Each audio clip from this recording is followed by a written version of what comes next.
everyone, and welcome to Death by Adaptation, Clapper's monthly book club where we choose two books and compare them against their cinematic adaptations.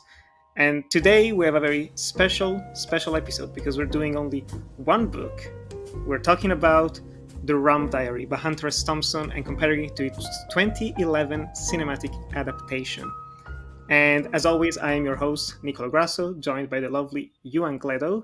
And we have a very, very special guest with us. We have Troy Little, an acclaimed, I'd even say, writer of a comic book writer, graphic novel creator, who has a strong passion for Hunter S. Thompson. He's created a lovely, lovely adaptation of Fear and Loathing in Las Vegas. And thank you very much for joining us, Troy. How are you doing? Doing well and super happy to be here. Way back when I was listening to you guys talk about the Fear and Loathing in Las Vegas book to movie, I was like talking to the screen the whole time, going like, I want to be in on this conversation so bad right now. You guys get it, and you guys had the understanding of Hunter Thompson, his kind of background, and it was just interesting. Like I so bad wanted to be in that conversation with you guys. Yeah, I'm so happy to have you here, and it's one of those. It's going to be one of many interesting, special, weird episodes we're going to be doing this year. We have some plans in the work, Ewan and I. But by the way, Ewan, how are you doing? Yeah, I'm sorry. I'm trying your glasses on. I got new glasses and I still can't see anything, so it doesn't matter. But yeah, I'm doing well. I'm all over the place as usual. Yeah, good. I've not fumbled anything this year, so I mean we're 6 days into the year. There's still time, but so far so good. Yeah.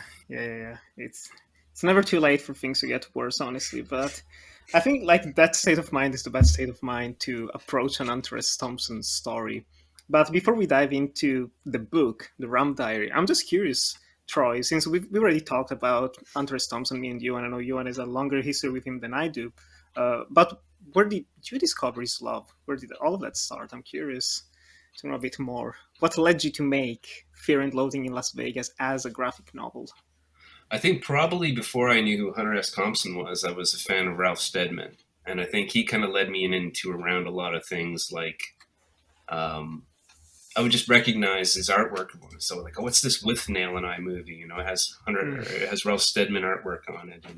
And all these other books that had his artwork on it. And I would keep seeing this odd character with a cigarette on a stick, weird aviation glasses and a bucket hat. And somewhere along the line, I put two and two together, found out who Hunter S. Thompson was. And I think I was reading the book, maybe seeing the movie probably around a similar time. And I was hooked like right away. Just really enjoyed kind of the ride that Terry Gilliam took me on with that. And I got right into like listening to the audiobook versions of it, the audio plays, reading the book, and kind of just devouring a lot of Hunter S. Thompson stuff from there. Really enjoyed The Curse of Lono and some other books like that, and started delving back into Hell's Angels and some of his earlier things. So I don't know where it came out of, like the blue one day. I was working as a writer and artist on the Powerpuff Girls comic for IDW Publishing, and submitting pages and just getting an email back saying, you know, stuff's looking great, all good. By the way, would you be interested in doing a pitch for Fear and Loathing in Las Vegas adaptation? Which seems like the most abstract and left field thing for someone working on the Powerpuff Girls to be offered. Yeah. But of course, it could just be one of my favorite books of all time at that point. So I wanted to say yes immediately, and then had nothing but self-doubt and crippling anxiety about the whole project, thinking there's no way I can do justice to this book. The one thing that kind of kept me on task with the project was that if I don't do it, somebody else is going to do it who isn't going to love it as much as me. And so even my worst shot at it will at least have a heart, I hope. So I put in a pitch, and 2 days later they said, you're off Powerpuff Girls. You're doing Fear and Loathing in Las Vegas adaptation for the next year and a half. Wow. And I, being kind of like an indie background for comics, was just a hog for, I want to adapt it myself. I want to draw it. I want to color it. I want to hand letter it. I want to do everything. And they basically trusted me to not screw it up. which was basically my goal from the get-go of this project, was don't screw it up. So I started working on it for a while. They eventually announced it, and it was the first time I'd ever seen hate mail and vitriol for me online. Of the online community of Hunter Thompson can be fairly rabid. So it was break his hands and who is this guy? He's not Ralph Steadman, all that sort of thing. But the like one no pressure thing, that way. yeah, no pressure at all. So I did my best. I put out what I thought was hopefully a companion piece somewhere that met between what the book offered and what the film gave you, as a third version of it that didn't really just copy the film, but also could give an introduction more akin to the novel, I guess, than the film did. And which was one of the great compliments I got from it, was people said they'd read the graphic novel and felt that was way more how I imagined the book in my head than watching the Gilliam film. So that was a good compliment for me to kind of find that. I won over a few journalists who hated, anybody, the idea of anybody adapting Hunter Thompson. They give a big caveat review of the book saying, I'm a journalist because, Hunter Thompson got me into it. And who is this guy? But he's actually pretty good. So if I went over the journalist, I figure I did all right, as best as anyone could possibly do it. I have to agree with them. It's a joy to read, especially reading it right after reading the novel for the first time. It's such a breezy read. It feels like reading the novel all over again, but in the best way possible. Especially after watching the movie, which we talked about. We enjoy it, but we're not the biggest fans of. And it's honestly, to anyone listening, I highly recommend it. We're going to be putting links in the descriptions if you're on Spotify, iTunes, like links to where to find all of Troy's stuff and links to the graphic novel, because honestly, it's worth it. It's really, really worth it. But yeah, since we're talking about Hunter Thompson and we're talking about the Rum Diary. But you said he never came here. He's got filters. What filters? He goes over the wall at the Bacardi plant. These filters are the last in line in the distillation process. They contain more ethanol than rocket fuel. What's it like? It's a hand on the brain. Off the scale. 470 proof. No such thing as 470 proof alcohol. Certainty you might be required to moderate. No smoking in the extraction area, if you please. Don't be ridiculous.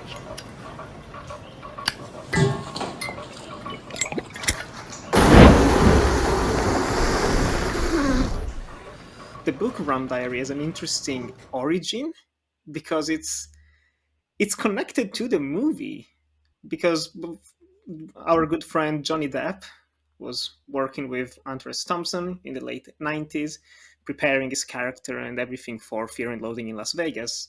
And inside his house, he found like old manuscripts of his work. And among those, he found Hunter Thompson's first novel, The Rum Diary, which he wrote in 1961. And, Hunter Thompson wasn't a big fan of the novel, apparently. He just put it in the shelf for a good reason. But then he said, you know what, like, for money, I'll publish it. Why not? Everyone's interested in my work again. I just publish it. And it came out, I think, the same year as the film in 1998. And the Rum Diary is a fascinating read, to say the least. And the most interesting thing about it is that it is Hunter Thompson's first novel. Like, you're seeing him, like, you see fragments of what's going to fully develop into his style of gonzo journalism and all that. But this is a proper fiction story set in Puerto Rico, where Hunter Thompson actually did work in 1960 when he was only like 21. And it's semi-autobiographical, but it's way more fictional than something like Hell's Angels or Fear and Loathing, which are borderline autobiographical. So I'm just curious, how do you two feel about the novel of the Rum Diary? Why don't we start with you, Troy? I remember buying Rum Diary when it first came out. I was kind of excited to wow, early work of Hunter Thompson, new book. This is great. It was just at the time I was kind of really at my apex of being just devouring a lot of his books. And my first impression when I was reading it was, this isn't very good. I was a little disappointed, I think, maybe with the, I came at it from the Fear and Loathing, the Hell's Angels kind of thing like that. And so I'm going back and not finding kind of the stuff that I wanted to find in it at the time. So for me, having the opportunity to go back and reread it now with maybe a little bit more time with Hunter Thompson, time with the book, time with the story was actually really good. I enjoyed it much more the second time around. I think knowing a lot more about Hunter himself, his life, helped kind of put more of a context into the period and the story itself for me. Yeah. How do you feel, Ewan, about this novel? It's like what Troy said. It was, I went into it thinking it's going to be pure gonzo, it's going to be madness again. It's its own madness in its own special little way. It's a lot more reined in than I was thinking it would be, which isn't a bad thing. I think in the grand scheme of things, sort of in the longevity of what Rum Diary is sort of meant to propose, it's not a bad thing that it's not crazy and demented. But I feel like it's more grounded, and because it's more grounded, it gets a nice perception of what journalism was at the time and sort of how it's evolved from there. I mean, I've now started working in journalism, and it's nothing like that, unfortunately. But I wish it was. I wish it was just drinking rum and writing about bowling alleys, because that does sound quite nice. But it's a very good novel, considering that's like an early work that he was embarrassed about, which is mad in hindsight. It's such a good book. It's definitely not sort of, it's not Fear and Loathing in Las Vegas. It's not even Fear and Loathing in the Campaign Trail, but it is very good. And I think it's at a point where we're always sort of hanging around waiting for more Hunter Thompson work to release or leak. Like, I don't know when Prince Jellyfish is coming out, but it might. Someday. Fingers crossed, yeah. But until then, we've kind of got to just scrabble over the scraps that are left over. Stuff like the Rum Diary's kind of 215 pages of just absolute gold to big fans of Hunter Thompson. And it is really good. It's very enjoyable. I think that's where my second read through definitely helped kind of like know my expectations. Because my expectations were, the high watermarks of some of his books and stuff. To go back to something he wrote when he was 21 as a struggling fiction author, he couldn't get it published at the time. I think he had like at least 7 rejections and stuff before he had to go and steal the manuscript back. So yeah, it definitely reads as like an early novel, but you can see so many little gems and nuggets of what's to come with it. I also wonder too, I watched a little 30-minute documentary on the Rum Diary when they're trying to publish it with Simon & Schuster, how much editing after the fact went into it. Because I could see him speaking with the editors, trying not to get too much of the later Hunter Thompson's voice into the earlier work. But there was an editorial pass put on it. It wasn't just published straight from the original manuscript, too. Yeah, that's understandable. And I have to agree. It's, again, he has a very interesting style of writing, and it is in its infancy in this novel. But I would say, if not necessarily a problem, but it has a lot of tonal shifts that took me off guard multiple times. And I think the first one was in the opening when he's on the plane. He's like boarding the plane to go to Puerto Rico, and he's sitting down in his aisle, and there's the man behind him is just choking. The old man is just hitting him and stuff. I was like, this is straight out of Fear and Loathing. Like it felt like I was going to be reading something like that, but then it does change. It's a very relaxed novel. Like there's not much going on by design, on purpose, of just this man is a journalist. He starts writing in this very down on its luck newspaper, and it was oddly comforting, because it's primarily about him interacting with the people of Puerto Rico, interacting with his fellow journalists, who are a whole bunch of different characters. Like so many of them are memorable for their own different quirks and reasons. And Hunter S. Thompson just brings them to life in such a vivid way.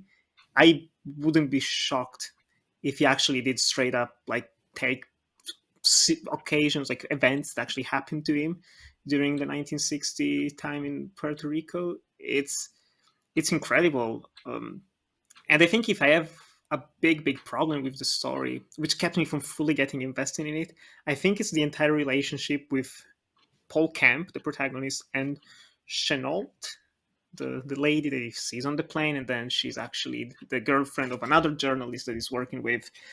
That whole story, which we're going to be talking a bit more about when we go into the film, that whole narrative was just weird, fascinating, even very erotic, very sensual, but also doesn't have that much to do with the whole journalist angle. I found those moments where we're inside the newspaper and we're following the people around us. They're trying to write the articles, and they spend time at Al's drinking rum and eating like 4 hamburgers, 2 hamburgers a night. It's just so much hamburgers. So many.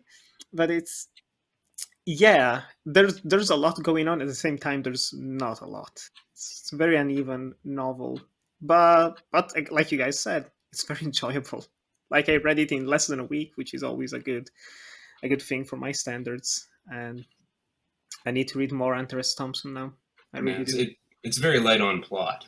It's more you're on the journey again with him, and this is what happened, as opposed to actually having a real definitive narrative string that you're following. Yeah, and even the themes that he tackles,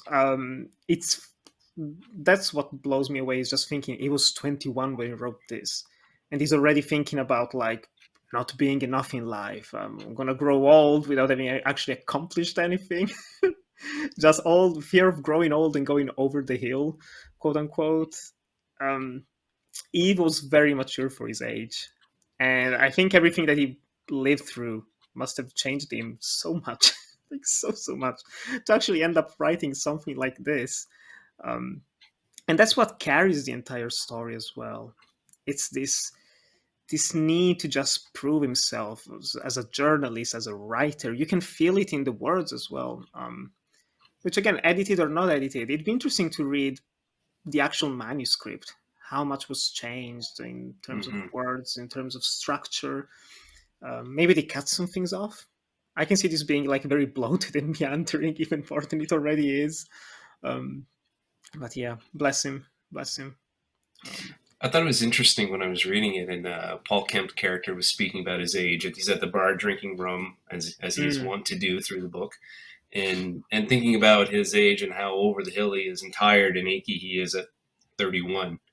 And I was thinking, wait, how old was he when he wrote this book? So I looked up, and he was about 21, 22 when he wrote the book. Like, wow, he's really projecting 31 as being this ancient over-the-hill thing. And me being on the cusp of 50-ish now here, I'm thinking, 31? Oh, my God. It's no idea. Yeah.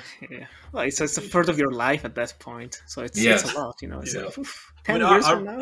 I read it on my birthday, and I just turned 22. And then I felt kind of old, and I was like, oh, no. What have I done? Oh, it's terrible. And it is amazing that he sort of matured at that level of that age, and it was so quick. And my God, he writes like someone with so much experience, and that probably has the benefit of the hindsight of he's gone back to edit it. But at the very fundamental core, there is a genuine knowledge of journalism at such a young age from Thompson. If he was writing for the San Juan Star that early on, and he's getting to know all these characters and he's embedding them in this book, it's just, he must have been adapting to it so quickly, and that kind of shines through with the Rum Diary. And I think that's why you've got a really nice foundation of this is what journalism is in the 1960s on an island far away from his hometown. And then around that, you've got all these wacky characters, essentially, that he's probably embellished and blown out of proportion to what they really were. But it's scary to think that they were actual characters anyways, because even from a reserve standpoint, they're insane. Yes. Yeah. And I found it interesting with, like, because he has that kind of ugly American kind of injecting himself where he's projecting everyone else as being worse than they're actually behaving, you know? Yeah, absolutely. Yeah. It's such a funny contrast, and they're just being complete degenerates and awful to everyone, and then accusing everyone of being worse than they are. Yeah, there's definitely a way to read the portrayal of Puerto Rico's negative. One could easily say that, like, oh, it's not the most endearing portrait of Puerto Ricans in one way. But then, like you just mentioned, you have to remember, like, these Americans are treating everyone like absolute shit.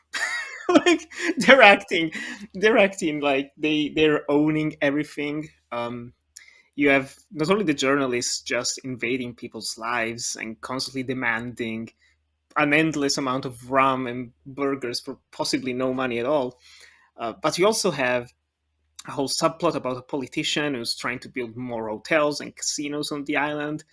There's like you do feel that claustrophobia that the people of San Juan were feeling, or at least the fictional people of San Juan, of just this lovely, beautiful green island where they're just living their life and they get invaded by these tourists and by these journalists, by these rich men who are slowly starting to tear everything down. And so there's a lot of conflict between the people of the city and the whole island with the Americans. But since you're seeing it from an American's point of view, like it feels a bit negative. And in the first half of the novel, it's like you still feel the contrast between them acting like dicks and people just trying to defend themselves. But it does go in a bit of an unfortunately uncomfortable direction towards the end, which is a part of the novel that took me out of it.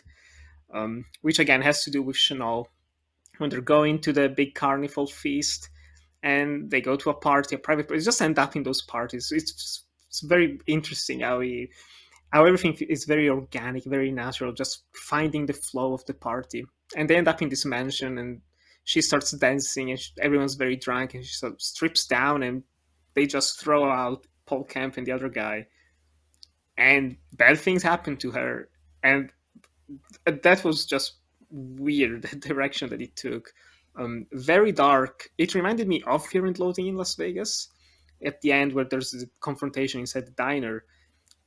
Only that in that novel it felt a bit more, I don't know, like the tonal balance was better than in this because it feels almost like a light switch because instantly it's kind of like, oh, there's abuse and it is very icky because it's thinking like, oh, be afraid of the Puerto Ricans, like don't leave girls alone because they're going to do bad things to them. I don't know how you two feel about that sequence of the book. She wasn't treated well by the Americans either. No, Joseph would be smacking her around a bunch, and she was an enigmatic character to kind of show up and having her own story go on, but very much like Paul Kemp is kind of just leeching off the backs of other people in some ways for whatever she's trying to get out of the story. It was very unclear, I guess. Yeah. I like the there's a really telling sequence I felt early on where he was reviewing, I guess, one of the other journalists' story on. He was trying to do an expose on why Puerto Ricans would be leaving en masse, and they didn't have really big, complicated reasons, And there's really something interesting to that. Why am I here, Paul Kemp? So it's not very complicated reasons either. Everybody's trying to go somewhere. And it isn't a clear-cut thing. But I felt there was a very telling moment in that sequence. I can't quite put my finger on it yet, like what exactly it was trying to say, but I remember it standing out to me. I wish I had more to say on that. Yeah, I think that's probably my highlight of the whole novel. Not only that, just the fact that the editor of the newspaper is trying to cut the article down. Just it's too long. We cannot run stereo. It's not going to be super long. So just cut it down. And Paul Kemp in the end decides to just leave it as it is. I think that's it. It's the very truth. Banal, but it's yes. Yeah, it's the truth of what's happening, and it's not exciting. It isn't pretty. It isn't going to bring tourists down here. It isn't really going to explain anything. But it is what it is, and it's the truth. And the fact that the guy wouldn't run that as it was a very. People don't want to read it. People don't want to read that. Yeah. It does feel like a precursor to what he's going to be writing about when he goes back to America, when he becomes a journalist, just trying to find the American dream and why people do what they do. And it's so good. It's so good. And yeah, she's a. I wish there was more to her because, like you said, just she has a dark past. She just decided to move to Puerto Rico as well to just find some meaning in life, just to find something, a better future. And yeah, it's a character that could have been way more developed, because she does get a lot of abuse, just so treated almost like, yeah, like a sex object throughout, punched constantly by her fiance, by her boyfriend. um, that has, yeah, I don't know. I don't know, just that character. Come, I was so complicated with it. And pretty much the only female in the whole book too, surrounded by all these basically savage men. True. You know, so she was definitely the focal point of everyone's either attention or affection or lust, and was Yes. passed around as such. It does a lot to highlight the sort of the Western caricatures Thompson's trying to present in the press, but there's surely a better way to do it than what he does. I mean, it works to an extent where you've got all these press journalists running around, and they're all horrible people, and you kind of get a feeling for it, and you see why. It's just that the best moments come from, when the three of them are thrown into prison, they're on bail. It's like the tension of that segment and what happens afterwards is more of an impact than anything that happens with her and the one token female character of the book, who is essentially just hounded out by a bunch of journalists and Puerto Ricans and not really doing anything else. She's sort of just there, which is a shame, because I think the actual caricatures of the press stuff. I was talking to a lecturer I work with, and he said, "Oh yeah, there's someone like that when we used to work in whatever place," and it's like, yeah, that's pretty common by the sounds of it. Just excelled here to just mystifying proportions. Just so to take it to the next level is to sort of say, oh, the people that work in the industry, they can point at one of those characters and go, we used to have a guy or a gal like that. But to the point where it's at least distant, because nobody in their right mind would ever act like anybody in this book. No, Nobody would ever go beyond the pale of that, or at least you'd hope so. Hopefully, yeah. There's a lot of drinking. There's just a lot of drinking in this novel, and even then, it's. I don't know if he was already heavy into drinking at this point when he wrote it. I'm thinking so, right? Like 1961. I would think so. I can't remember who wrote it, but there was a biography on his work, and I'm pretty sure he started in like the late 50s, something around then. Yeah, because the portrayal of alcoholism is very, very natural, very believable. It's never cartoonish, and it doesn't go into like farce like he does with some of his later work. It's very, like you mentioned earlier, very grounded, very restrained. It's just the fact that like on almost every scene, whenever they get a chance, just pop up with a bottle of rum. It's like, oh, you have to go to that place where they sell you a whole bottle for like $2, and if you go here, it's like 3 glasses for one. It's just this constant drinking, just binge drinking for almost no reason at all, because there's not much else to do on this island. They're always struggling to do anything. They're barely working because all of the stories are just puff pieces. The journal is struggling to actually survive, to make ends meet. You have this horrible editor who's just doing everything he can to not pay his workers. It's kind of like England, really. Just all of it. You're living it right now, the modern version. I live the dream. I get up, I have a nice big swig of vodka, I sit down at my desk, and then I write for 8 to 17 hours. Jeez. Be the Orange Pico Diaries, wouldn't it? I think, to be fair, it's like from the people I've worked with, that sort of drinking culture in journalism is kind of accurate, where it's... I remember in my first year at university, our law lecturer said to us, journalists don't mind where they work as long as they're paid enough for a pint. And that's about right for journalism. And I think it's... As long as you have enough to live in a house and have enough to go to the pub, that's all right. And it's shocking how many people sort of not agree with it, but kind of fall into that culture because that's where the stories are. So I know it's absent in this book, but there is a sense of, well, all the journalists that are on the staff now are drinking and socialising and smoking. We've got to do the same to get ourselves in. We've got to make friends. We've got to get the scoop, essentially. And it's always why when you sort of see journalism adapted into film or into books, they're always heavy drinkers. There's not one, other than the French Dispatch, But even then, that sort of shares a resemblance with the Rum Diary to an extent, where you've got those characters in the newsroom. You've got the guy that can write 3 stories in an hour. You've got the guy that doesn't write a thing. They're all just unique little characters, but at some point they have all been seen at a bar or at a newsroom somewhere in the world. Yeah. Oh, the world of journalism is magical and mystical. Oh, it's I mean, I wrote a story on a woman who'd ordered a bacon sandwich that didn't have enough bacon in it, and that was front page news by the sounds of it. It was a slow news day, but That's a very slow news thing. oh, honestly, it was. It's like the only thing that actually happened in the day outside of waking It up. was the same shift I wrote a story on a bacon sandwich not having enough bacon in it. I wrote a front page story about coronavirus, and that's just sort of the sway of news. It's 1 minute you're with the shit munchers, the next minute you're the star. Oh man. Anyway, it's like the Rum Diary, as we mentioned earlier, was released in 1998. The novel did all right because of Hunter S. Thompson's rise to fame after the release of the film Fear and Loathing, and instantly studios wanted to cash in on the success of the film and the novel. They bought the rights and they tried to make it work. And it didn't come to life for well over a decade, actually. They pitched it in the early 2000s, didn't work out. They pitched it right before Hunter S. Thompson died, didn't work out. A few years later, same thing. And then finally, in 2010, they greenlit it. They got the cast. Johnny Depp came back. He helped bring the book to life, and so he was more than happy to actually bring the film as well to life, the adaptation.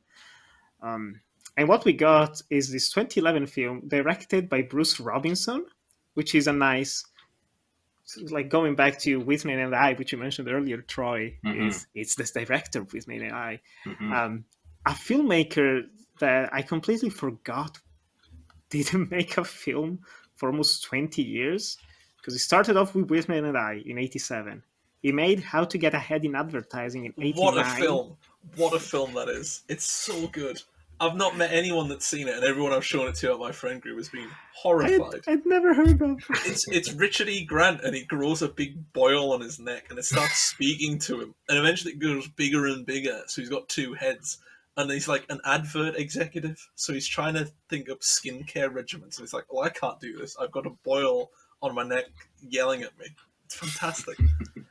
Honestly, it's so good. Something to check out. He did make Jennifer 8 in 1992, another movie that I've never heard of, unfortunately. And then that's it.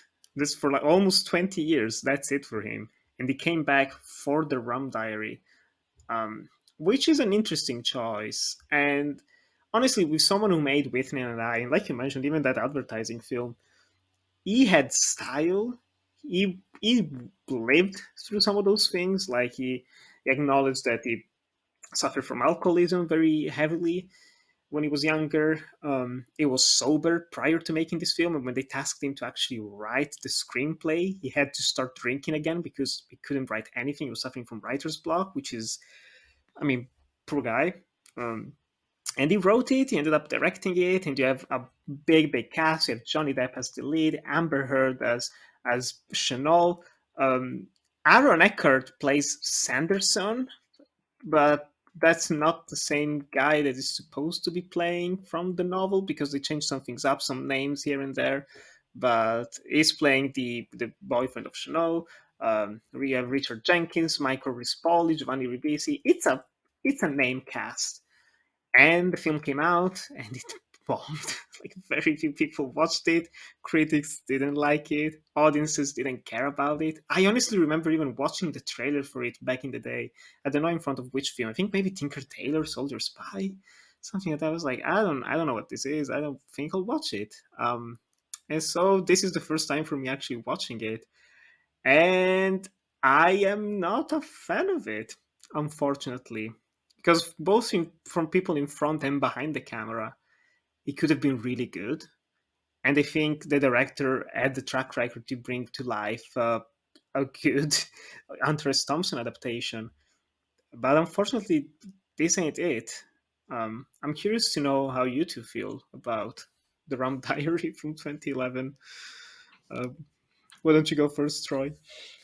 I'd seen the movie again a while back, and hadn't revisited it until just recently. So what's interesting for me is when I got, just to take it to Fear and Loathing for a second, having to adapt Hunter Thompson myself. When we were talking with the editors and the estate and things like that about how to do this properly, we realized like you can't mess with Hunter's words. That's like basically was our golden rule, that any word that shows up in the graphic novel is going to be from him. And for me, I like that because almost everything that I've enjoyed that's been adapted to film has been adapted in a way where it loses some aspect of the original source material and becomes this other thing. And so for me, having been like lukewarm on the Rum Diary novel and rewatching the movie following that up, I actually thought it elevated it. I thought it was better in some ways than the book. What Bruce kind of brought to it had, I think, the knowledge of like Hunter Thompson's life to kind of pepper in there. I'd seen an interview with him talking about how he'd read the book 2 or 3 times. He was unaware of it until Johnny Depp kind of forced him to read it. And he says, I kept 2 lines from the novel, and then I went off to adapt my own version of the story, kind of knowing this is my basis, this is my ground zero. But I'm going to incorporate myself, my own ideas, a plot. He actually inserted a plot into the story. Smashed a few characters together, like the Sanderson, Yosef character, just to kind of streamline things a little bit.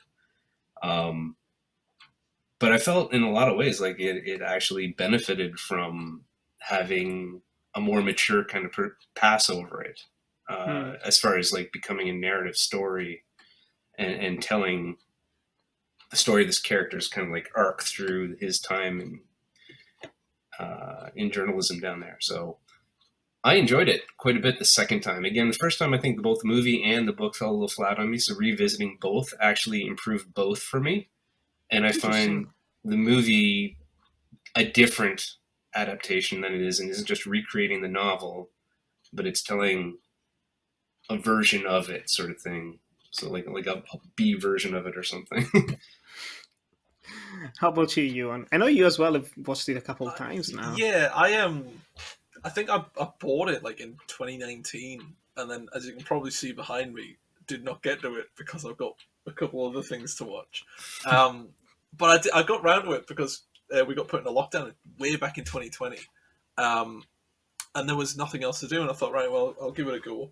Why not? And I hated it. I couldn't stand it. Thought it was dreadful. I didn't like the perspective of the characters. I didn't like the dialogue. I didn't like the direction. I thought it was grim, boring. Never thought anything of it. And I went back to it a couple of days ago. It was all right. It was a marginal improvement, and I think a lot of it comes from not just having read the source material now, but kind of knowing more about the perspective of Thompson, what he was trying to comment on with the Rum Diary, and sort of what he would then go on to do. And it's the little things that annoys me. It's like, oh, Johnny Depp's not the only person who can play Hunter S. Thompson.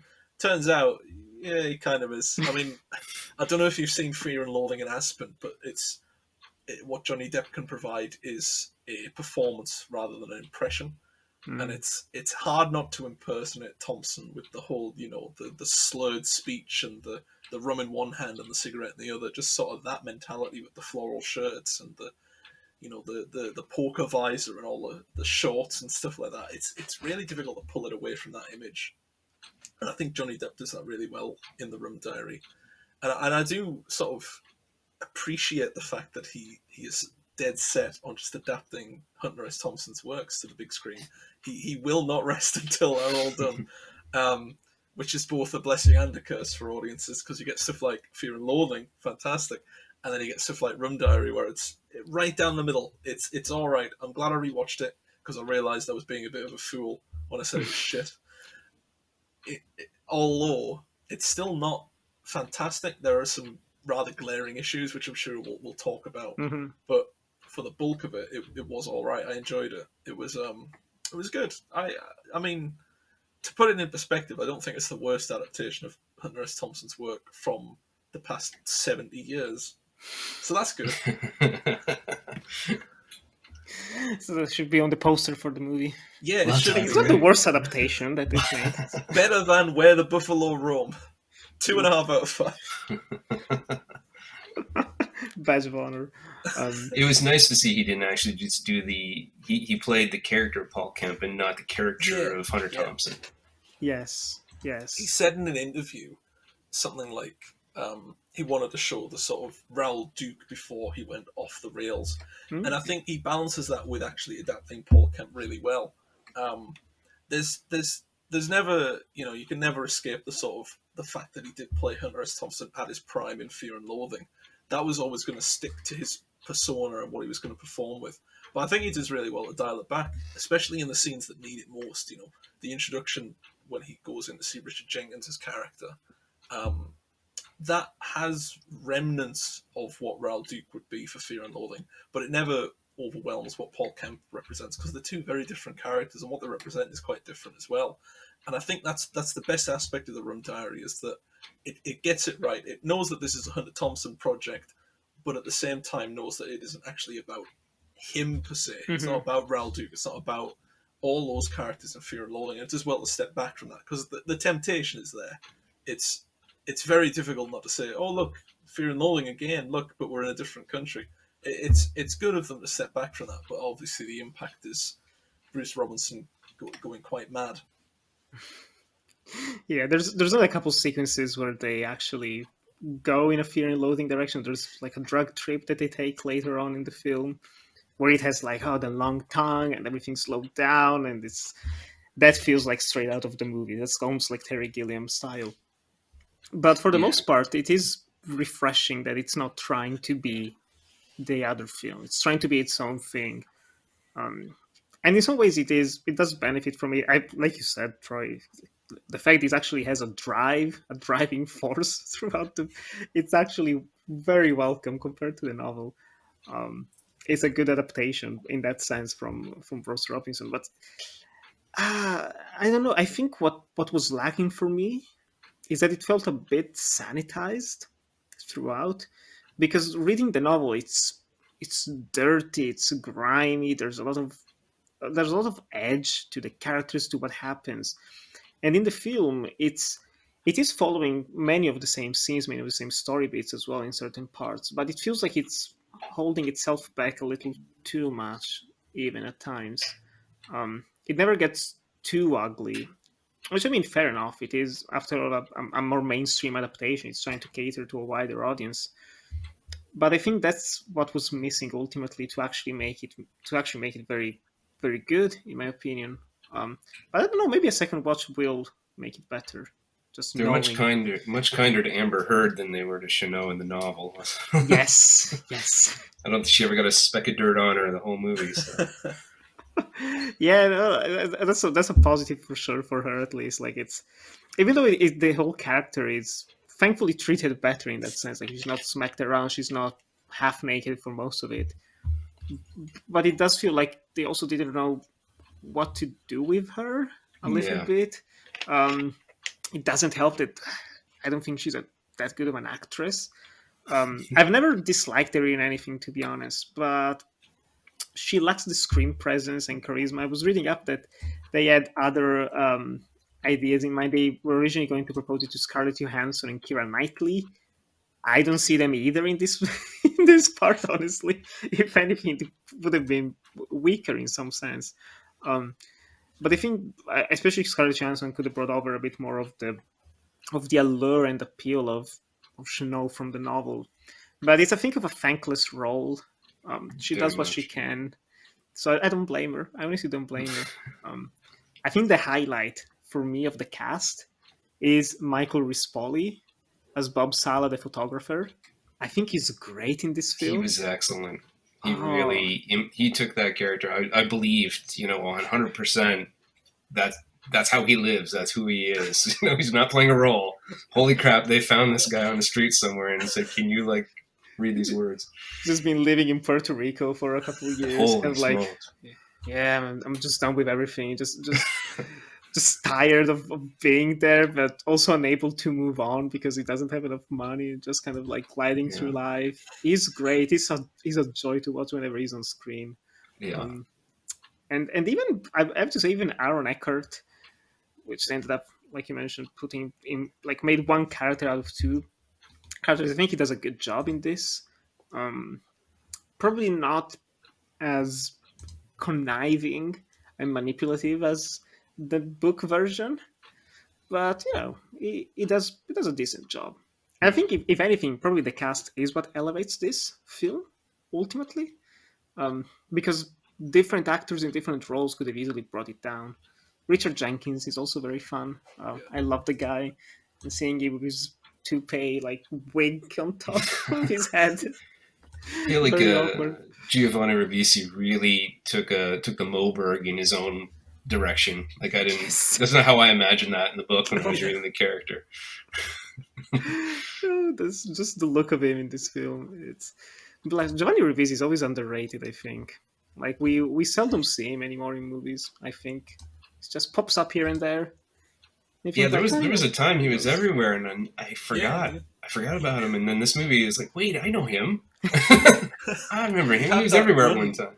He was in Ted, and then he did Ted 2, and then he did A Million Ways to Die in the West. It's like, what are you doing here? Go away. And then he just dropped out of everything. He's going to be in all those Avatar sequels, though. Great. He did a film called A Million Little Pieces, which was all right. It's strange. It's like you both said there. It's sort of, he was a big thing for a while, and then kind of just petered out. He was in Selma. He was in Meadowland. And I don't know what happened to him though. He's a certainly great actor, but I think for the Rum Diary as well, it's an odd one. I don't mind him in this. When you're introduced to him at the bar and he kind of just staggers out, and it's like the man can't write because he's always drunk. If he stops drinking, he'll essentially just die. It's like, yeah, it's that's the right level of sort of comical, but there's a real serious twist that you can implement later on if you need to.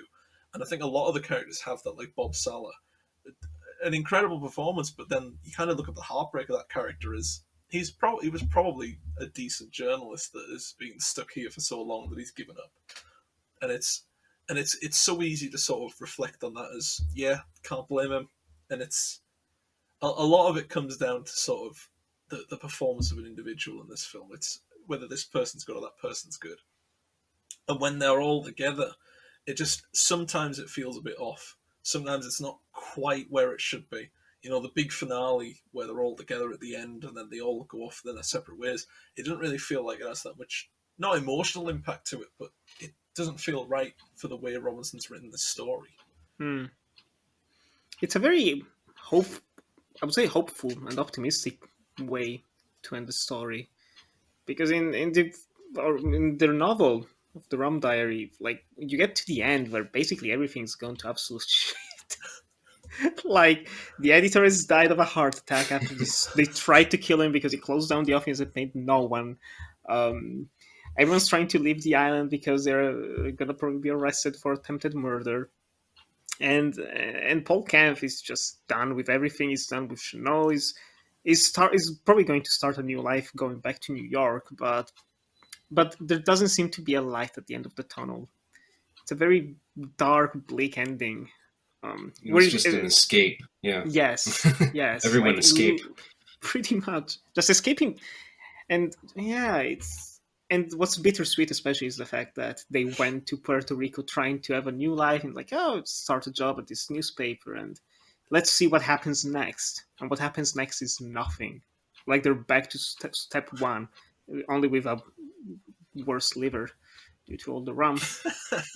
That kind of scares me as well. I've read this as a point, like, in about 6 months I'm moving, and it's for that exact reason, is to sort of start afresh. And it wasn't until I finished Rum Diary it's like, I'm just scratch square one. That's it, starting at ground zero. And it's like, oh right, okay, well it's worked out well for this lot, so we'll see how that goes. And it's what really bugs me about the film though is the ending. I really like the sort of lead up to it. I like the sort of heroic actions of Paul Kemp saying, "We're going to publish your work." Naturally, that does not happen. Right. What I don't get is why Robinson ends it with, "Oh yes," and then he lived very happily in New York. He had Yeah. a wife, he had a family, he had everything that a person could want. Jeez. It's like, that's not the point, though. The point is that this man is a debutante at the best of times. Why would he want that?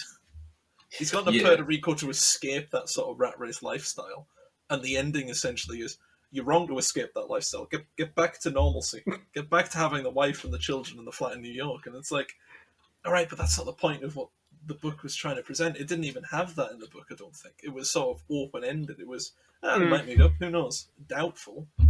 But I think it's that cemented idea that, yes, that'll happen. They will get back together. The happy endings will come. And it's like, nah, that doesn't happen. Not in the real world.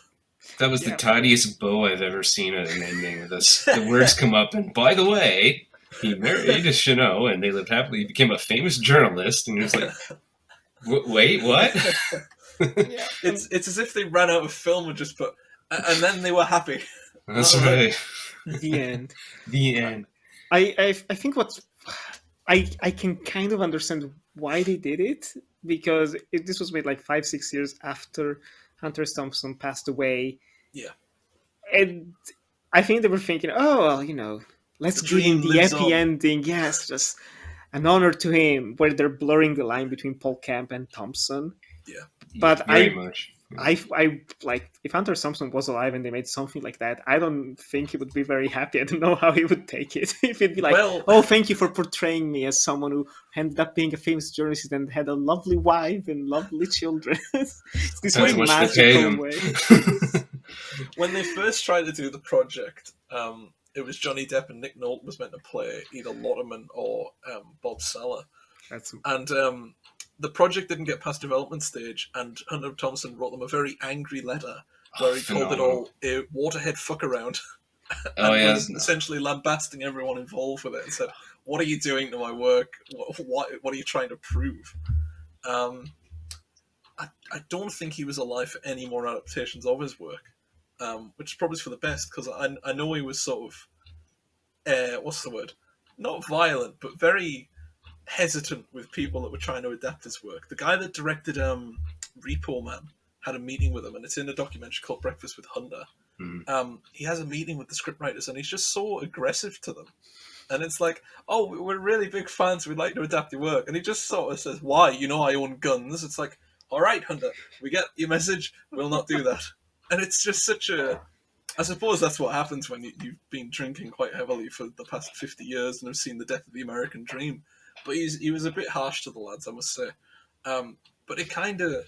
It's those moments and those little stories that you hear about him in the later moments when he's sort of hit his fame and it's petered out, and now he's just reviving old projects to release and the adaptations come through. It does feel like it's overwhelming, not just for him, but sort of the people that are getting involved with this. They're biting off more than they can chew. And I think that's the issue Bruce Robinson has, is that he goes into the Hunter Thompson project, he goes into the big circus. I've got writer's block, what should I do? Well, I'll think like Hunter. And he starts drinking really heavily. And the output is essentially a film that is quite messy. It's a good messy. It's really interesting. But it's that ending, where that comes from. That to me, that ending is that'll do. Sign it off, get it sent out. We've got to start filming now, rather than well, let's think this through. What should the ending actually mean for these characters? Because it's, if you think about any of the Hunter S. Thompson work, even if it's just a short article or if it's one of his big compendiums, none of them ended with that idea that he's quite happy. He probably won't. Yeah, if anything, it's the opposite. Yeah. Yeah, that letter, I heard somebody reading the letter, and Hunter's just in the background laughing as it's being read out, like, totally ripping the producers apart. He's like, make this damn movie, God damn it. And, but I remember thinking that too. I was watching one of those documentaries when they were speaking about adapting the Fear and Loathing, the wave scene as an animated sequence, and he lost his marbles over the idea that you were going to turn it into a fucking Mickey Mouse cartoon. And then here I am making a cartoon graphic novel about it. So when people have asked me, what would Thompson think about this idea of you doing a graphic novel of his work? And he's gonna haunt me. He's gonna hate it. You know, like no illusions whatsoever. Oh, what a legend. Yeah. It's. I mean, me and my friends used to just we'd get drunk and we'd just talk about random stuff. And my favourite topic of conversation was the many antics of Hunter S. Thompson. And we would always talk about the Jack Nicholson incident where he put a deer carcass on his porch or something and set off a pig alarm and a light, and it flashed into his house, and it was Jack Nicholson's birthday. And he was quite scared and thought he was getting attacked. So he and his daughters ran into the basement and hid.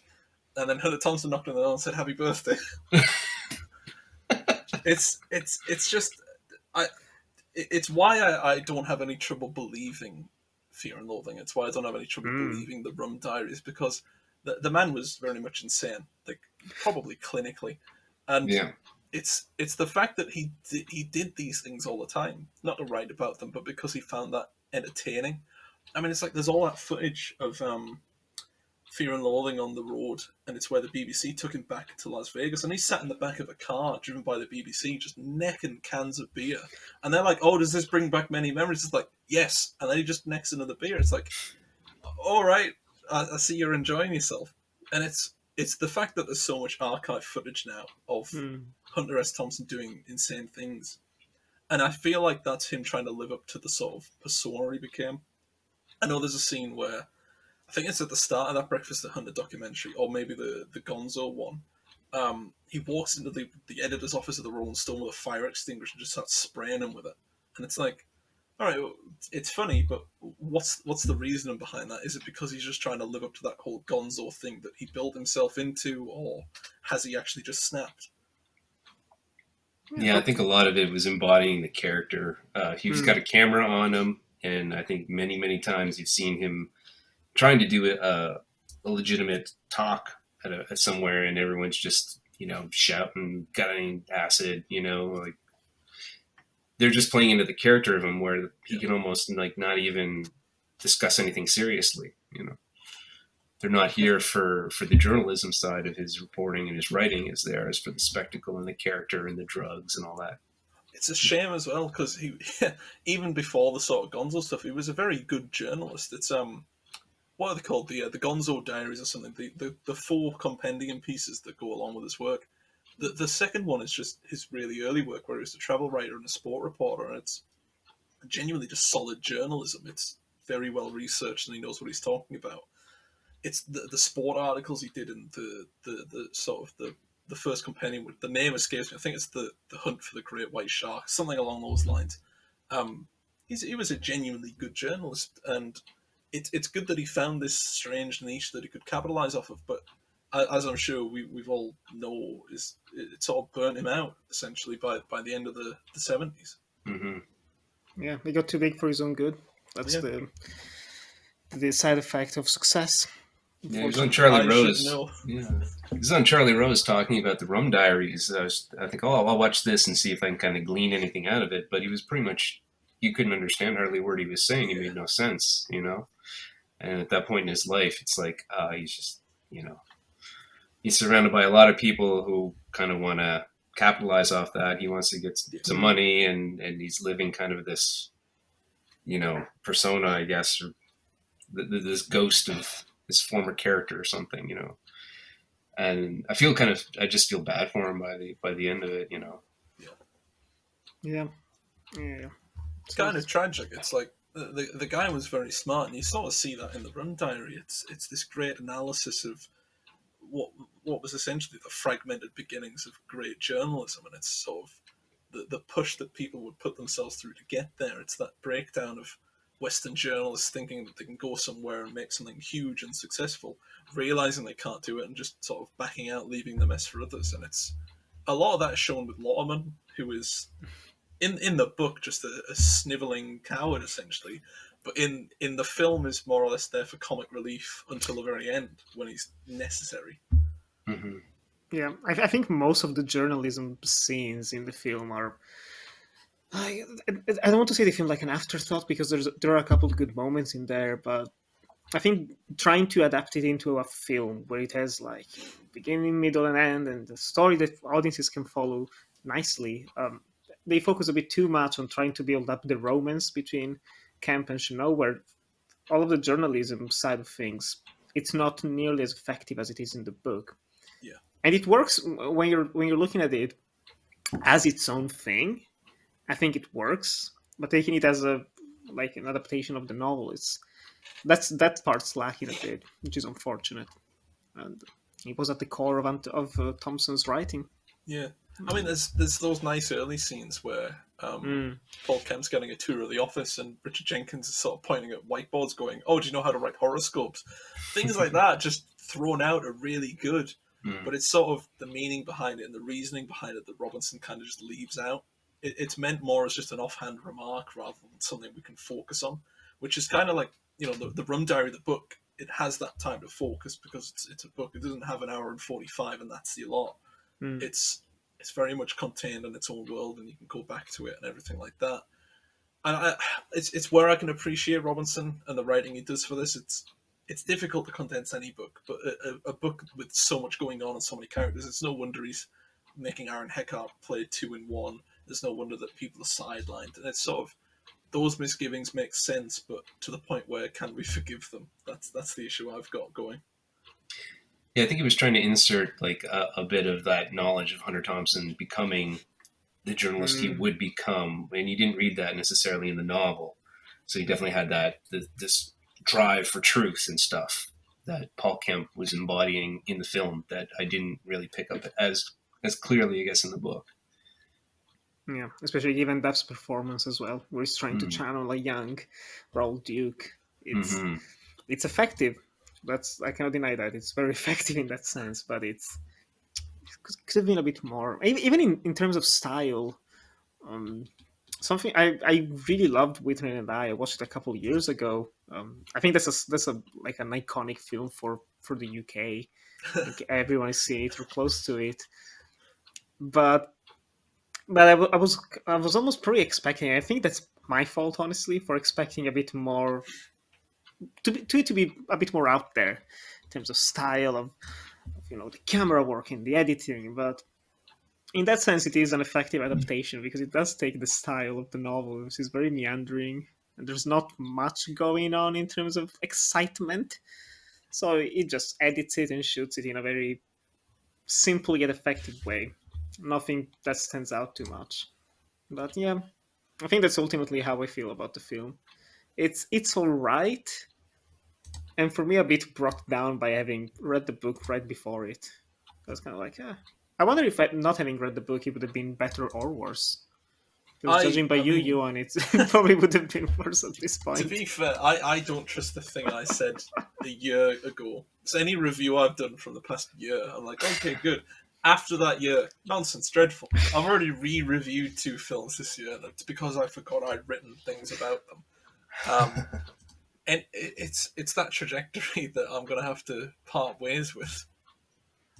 Yeah, I'm curious. Ultimately, do you guys prefer the novel or the film of the Rum Diary? I think I get something out of both of them that's very different from one another. I think Robinson took and made his own kind of version of it, and there's elements to that I can enjoy. I can enjoy that there's a bit more of a plot. It's fairly linear what happens, and can maybe cut out some of the repetition that was in the novel.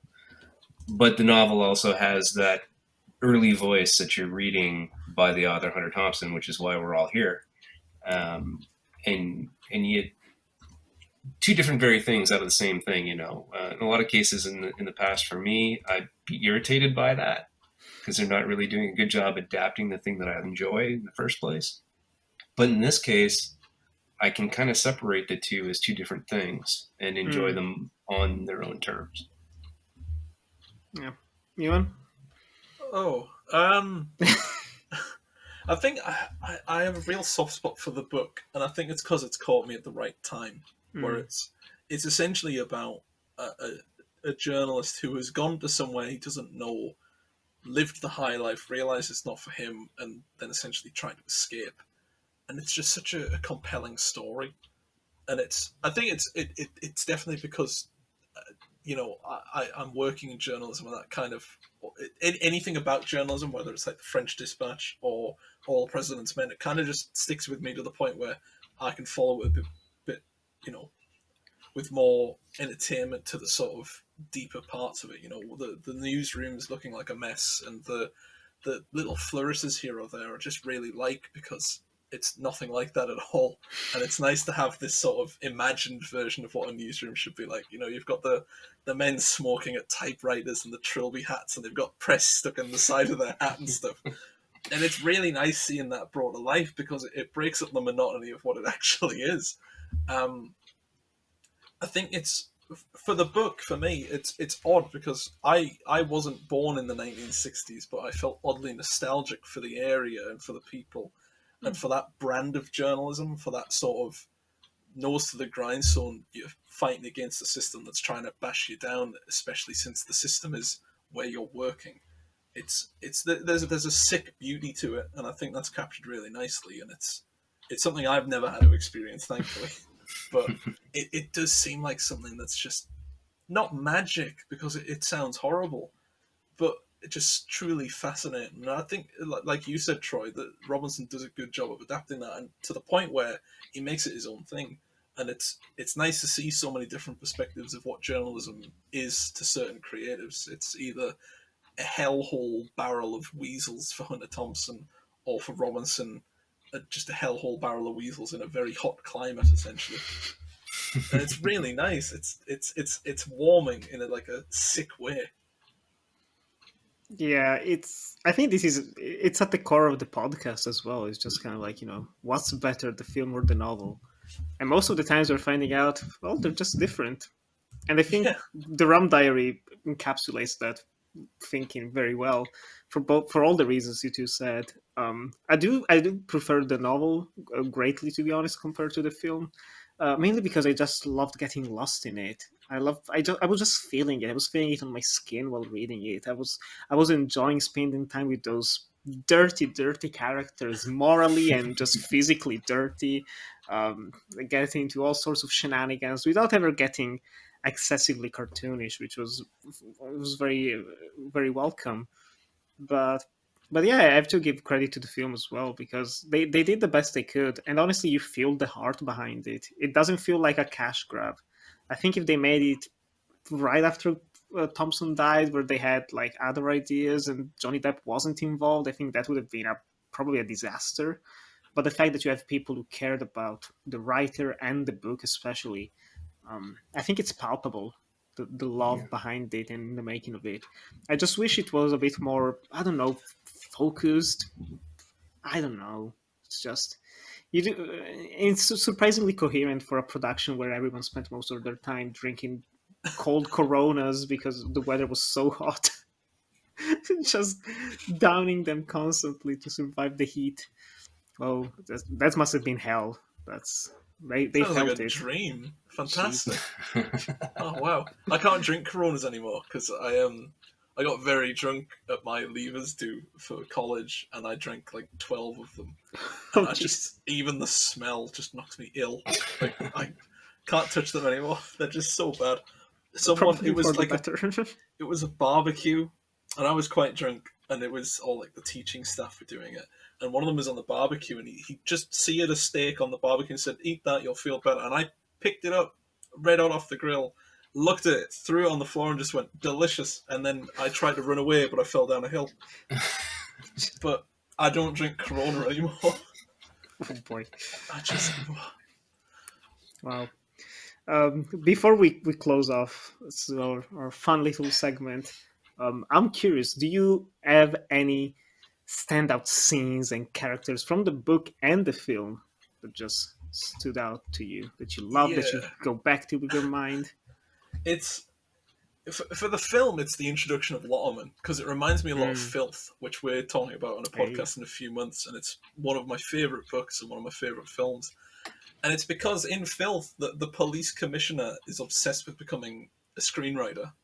So it's a big open secret where if somebody comes into his office unexpectedly, he's got like Cinema Guide 101 open on his desk, and he slams it away and he throws it into the drawer, and he's got Kubrick's Space Odyssey poster behind him. It's like the open guarded secret. And for me, Lotterman was kind of the editor I'm yet to work with, but inevitably will. And it's knowing that that's impending.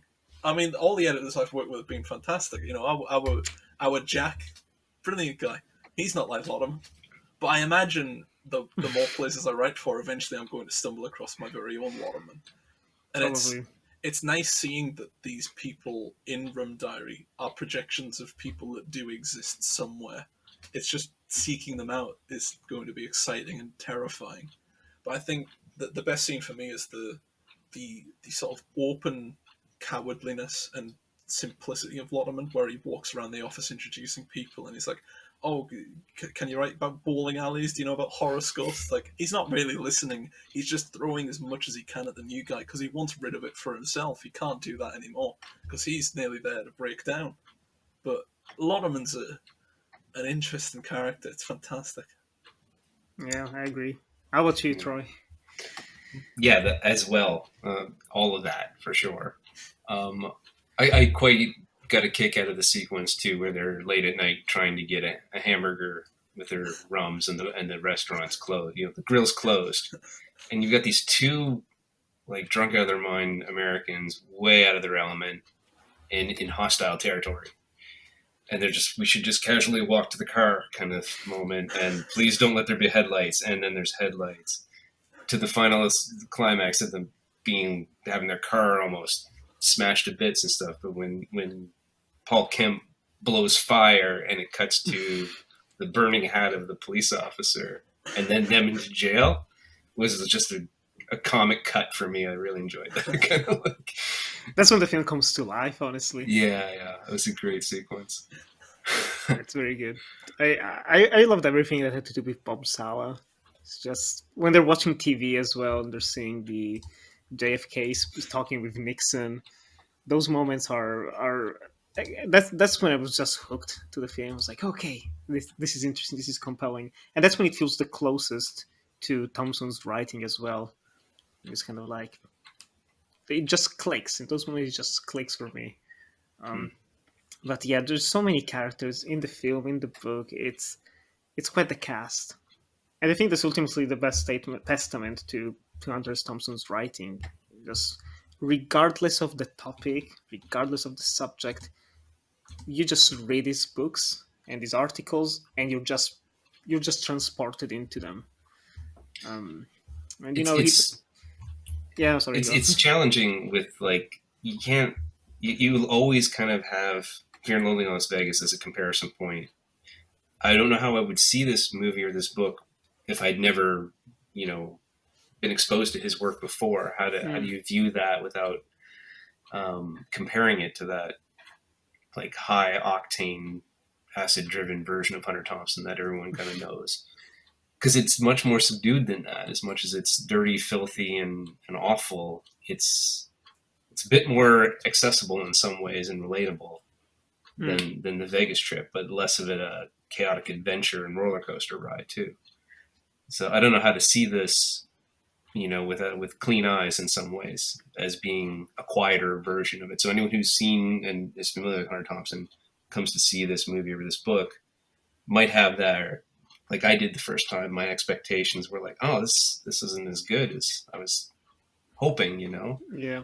I would be interested to find somebody who'd just seen it without having any prior knowledge to what whole Hunter Thompson's world is about, and say, what did you think of this? That would be very interesting. Very, very interesting.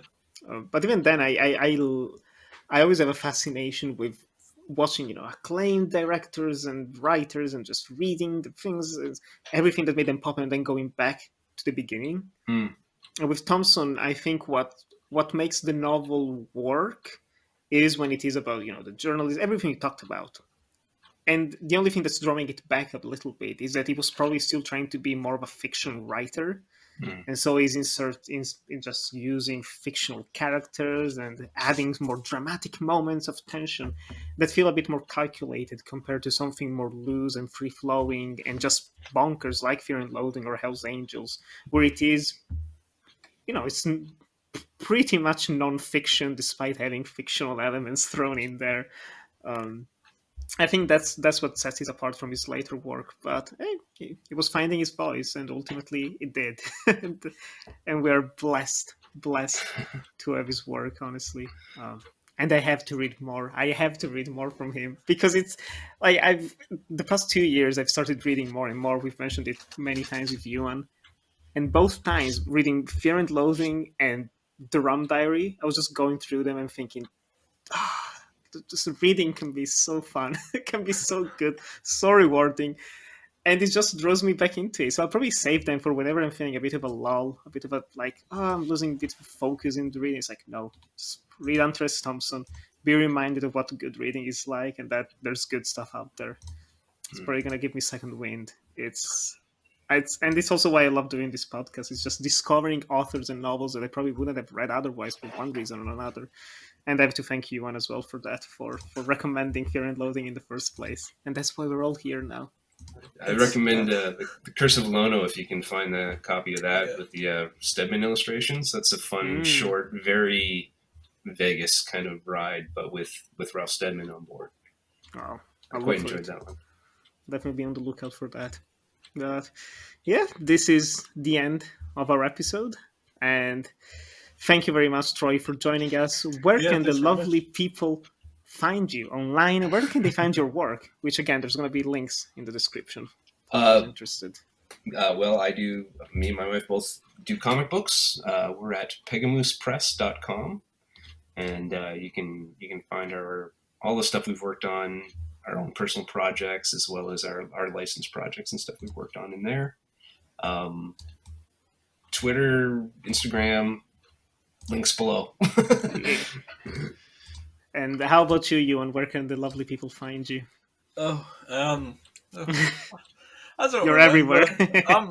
It's so cult following Clapper. Yeah. Newcastle World, Daily Star, Geek Show, Spark Sunderland. That'll do. And I should say officially blue ticked now. Verified Twitter journalist. That means whatever I say is either meaningless or very accurate. It's the word, the capital W. It is. I am. I've managed to con my way to a blue tick. It's mad. I shouldn't have one of those. It's a good beginning to 2022. It is. 2022 is my year. Yeah. Probably. We're all 6 days in. Yeah. If not, flee. Yeah, exactly. I'm running away to another part of the country in 6 months anyway. So if the first 6 months don't go bad, I'll just have 2022.2. I'll be fine. It's the rise and fall. The rise, Hopefully fall, not. Hopefully not, rise jeez. again. The rise of Ewan Bledo. Give it 8 months, I'll be just eating hamburgers in Hull, sort of just sat on the marina with nothing else to do. That's the dream. Brilliant. That's the dream. And a drink and a glass of rum in the other Get hand. your taste for Corona back. Oh, no. I found a very nice rum. It's called Dom Punch. Very nice. Tastes a bit like licorice. I had the bottle. Lovely. Oh, it's delicious. You can find me on Twitter and Instagram at Nikibra97, and there you have my Linktree / enjoy the movies for everything related to this. And also you can follow the podcast, the Death by Adaptation podcast on Instagram at Death by Adaptation Pod, on Twitter just Death Adaptation, and we've also opened recently a TikTok profile because why not? We've been doing a lot of those reels for Instagram. It's been fun. So I was like, let's as well go where the cool kids are. So if you're listening to this because you found us on TikTok and love Hunter S. Thompson, thank you. It's a miracle, honestly. But this has been lovely. I hope you guys have enjoyed listening to this, and we hope to see you soon. We have a new episode coming out in a couple weeks' time.